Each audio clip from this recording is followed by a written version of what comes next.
Mesdames et Messieurs les ministres, Monsieur le doyen du corps diplomatique, Mesdames et Messieurs les ambassadeurs, Mesdames et Messieurs les représentants des organisations internationales, Mesdames et Messieurs, vous êtes parmi nous et vous entendez différents sons de cloche, notamment quant à l'élection présidentielle du 31 octobre 2020.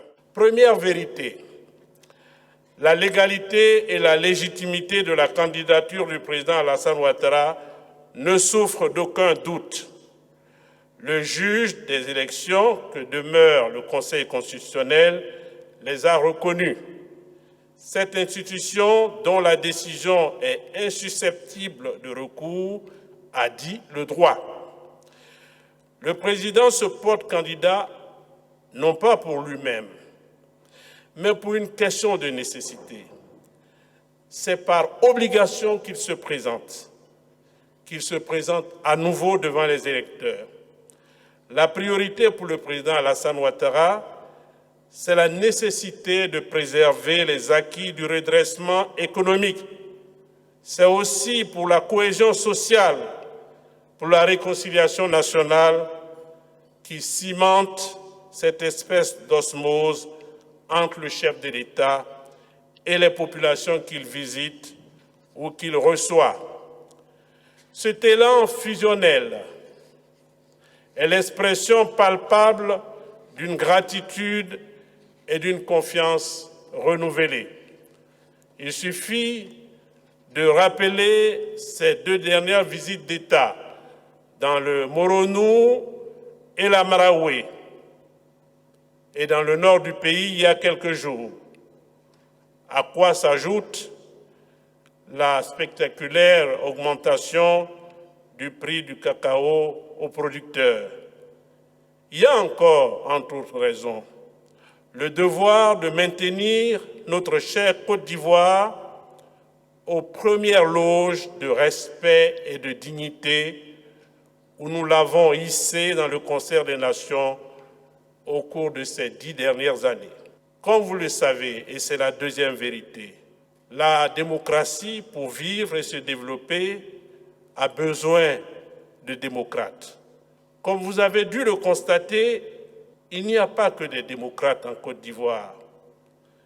Winston Churchill nous enseignait que la démocratie est le pire des systèmes à l'exclusion de tous les autres. Le président Alassane Ouattara a été clair dans une interview à un magazine parisien.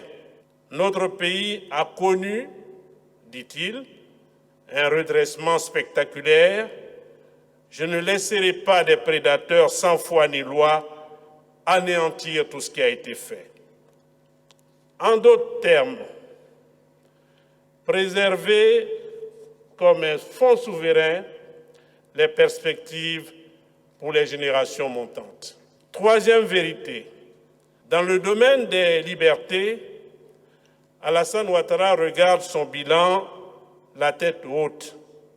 Alassane Ouattara, par son éducation familiale, sociale, académique et ses choix politiques, ne saurait être un dictateur.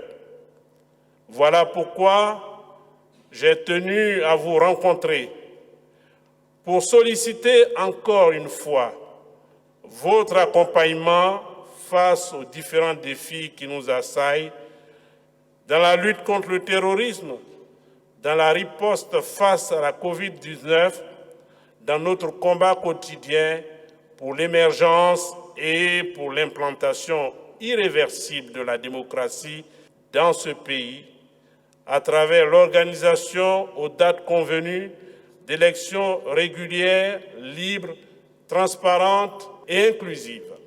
Venons-en à la quatrième vérité. Quelle est-elle? Elle tient en une phrase simple.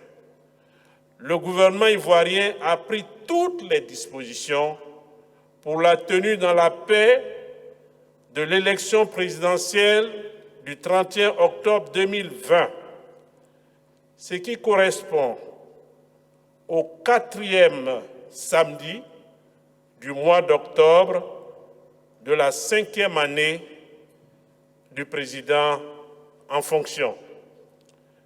L'un des premiers devoirs de l'État de droit est d'organiser les élections à bonne date pour ne pas être accusé ou soupçonné d'arrière-pensée ou de manœuvres dilatoires.